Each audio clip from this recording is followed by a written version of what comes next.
जोङो बावैसो सिगाङाव एसे रायलायदों मोनसे बेखौ मा होननांगौ जागोन पाब्लिक एवारनेस जे दाखालि हठात बैयाव हरनि समाव एसे दंफां दानफायनाय जादों बे गासै पृथिबियाव गोसारदों आरो बे हाग्रा बिफाना जोंनि आसामनिल' जोंनि बिटिसिनि जोंनि भारतबर्षनि नङा टटेल सारा पृथिबिनि माने मोनसे ग्लबेल मोनसे एनवायरनमेन्ट इक'लजिकेल आरो बेखौ दिनै सारा पृथिबियाव बिराद सिरियास हिसाबै लादों दा जोंबो जोंनि जायगायाव जि हाग्राफोर दङ जोंहा नेशनेल पार्कफोर दङ वाइल्ड लाइफ सेंचुरिफोर दङ आरो गोबां दङ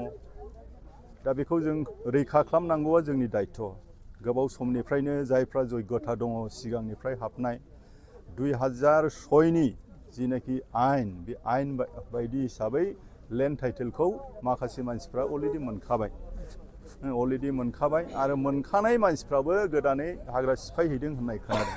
बेखौनो जों दिनै रुनिकाटा रेन्ज अफिसनि आन्डाराव खाथियावनो मोनसे हलाव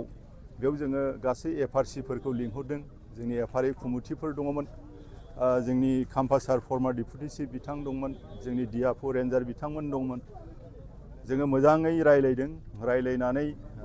बबे जायगाया वाइल्ड लाइफआव हाबदों बबेया माने होथावा लाथावा नैबेफोरखौ एरादरा खालामलायनानै जाहाथे खुनु माबा मोनसे दंफां फांसे आरोबाव दानफायबावा जिब जुनार मासेबो जाहाथे थैया बिनि सोमोन्दै जोङो सिरियास हिसाबै जों दिनै रायलायदों बे रायलायनाया सिगांनिफ्रायनो जादों आरो एसे द्रप थादोंमोन बेनिफ्राय आं गोदानै जि दाखालिसो दायित्व मोननानै आरोबाव दिनै गोदानै बेखौहाय जोङो रायलायफिनबाय रायलायनानै बुंलांदों बिथांमोना रायलायखांनायनि उनाव बुंलांदों जि रायलायदों मोजां जादों निस्सय बिथांमोनाबो कपारेसन होगोन